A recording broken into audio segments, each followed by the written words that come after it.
Welcome back. కొండాపూర్లో Hydraa కూల్చివేతలు కొనసాగుతున్నాయి. ఇక 36 ఎకరాల్లో అక్రమ నిర్మాణాలను కూల్చేస్తున్నారు హైడ్రా సిబ్బంది. భారీ బందోబస్తు మధ్య ఈ ఆక్రమణలను తొలగిస్తున్నారు. అయితే కొండాపూర్లోని సర్వే నంబర్ 59లో ఉన్నటువంటి భూములు 12 మంది రైతులు ఆధీనంలో ఉన్నాయి. భూముల విలువ దాదాపుగా 3,600 కోట్లు ఉన్నట్లుగా ప్రభుత్వం చెబుతోంది. 60 ఏళ్లుగా తమ ఆధీనంలోనే భూములున్నాయని ఈ సందర్భంగా రైతులు అంటున్నారు.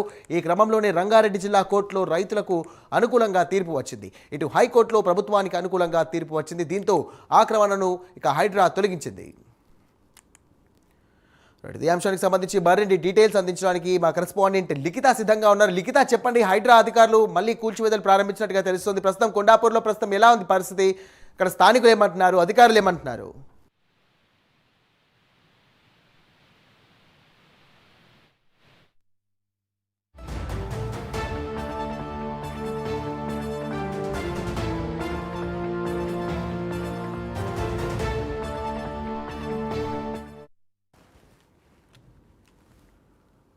ఇదే అంశానికి సంబంధించి మరిన్ని డీటెయిల్స్ అందించడానికి మా కరెస్పాండెంట్ లిఖిత సిద్ధంగా ఉన్నారు. లిఖిత, చెప్పండి, ప్రస్తుతం కొండాపూర్లో ప్రస్తుతం పరిస్థితి ఎలా ఉంది? దీనికి సంబంధించి స్థానికులు ఏమంటున్నారు, అలాగే అధికారులు ఎలాంటి చర్యలు తీసుకుంటున్నారు?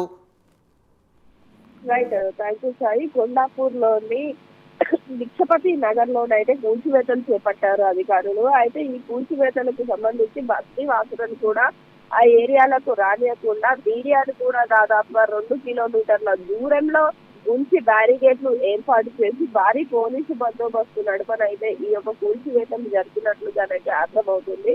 అయితే ఇలా ఎందుకు కూల్చివేతలు చేయాలి? గతంలోనే దీనికి సంబంధించి రంగారెడ్డి కోర్టు ఇక్కడ కొంతమంది రైతులు ఉన్నారు, దాదాపు 60 సంవత్సరాల నుండి కూడా ఆ భూములను వాళ్ళే సాగు చేసుకుంటూ వాళ్ళ ఆధీనంలోనే ఆ యొక్క భూములు ఉన్నాయంటూ చెప్తే, దీని ప్రకారం మరోసారి హైకోర్టుకు ప్రభుత్వ అధికారులు వెళ్ళడం జరిగింది. హైకోర్టులో మాత్రం ఈ భూములు ప్రభుత్వ భూములు అంటూ తీర్పునివ్వడం జరిగింది. ఈ గొడవ ఇలా కొనసాగుతూ ఉన్న సమయంలోనే ఇటు హైడ్రా కూల్చివేతలు అనేటివి కొనసాగడం, అదేవిధంగా అక్కడ ఉన్న రైతులు, అక్కడ నివసిస్తున్న ఆ ప్రాంత ప్రజలను కూడా కానివ్వకుండా, మీడియాను కూడా లోపలికి అలౌ చేయకుండా పూర్తి స్థాయిలో ఈ యొక్క ఏవైతే భవన నిర్మాణాలు ఉన్నాయో వాటన్నిటిని కూల్చివేయడం వెనక కొంతవరకు అనుమానాలు రేకెత్తుతున్నప్పటికీ కూడా హైడ్రా అధికారులు మాత్రం ప్రభుత్వ భూములు కాపాడమే మా ధ్యేయంగా ఈ యొక్క పనిని మేము చేస్తున్నాము, దీంట్లో ఎలాంటి కాంట్రవర్సీ లేదు అంటూ కూడా వాళ్ళు చెప్తున్న పరిస్థితి కనిపిస్తుంది. పూర్తి స్థాయిలో అక్కడ స్థానికులు మాత్రం ఆ ఏరియాలో ఉన్న వాళ్ళు కొంతవరకు ఈ కూల్చివేతల పైన ఆగ్రహం వ్యక్తం చేస్తున్న పరిస్థితి కనిపిస్తుంది. నిజంగా ప్రభుత్వ భూములే అయితే మమ్మల్ని ఇంత దూరం ఉంచి ఎందుకు ఈ యొక్క కూల్చివేతలు చేపడుతున్నారు? ఆల్రెడీ కోర్టులో ఈ కేసు నడుస్తున్న సమయంలో గతంలోనే కోర్టు ఇది మాకు అనుకూలంగా ఇచ్చినప్పటికీ ఇంకా ఎందుకు ఇట్లాంటి చర్యలు చేపడుతున్నారు, ఇది అన్యాయం అంటూ కూడా వాళ్ళు వాపోతున్న పరిస్థితులు ఇక్కడ నెలకొన్నాయి.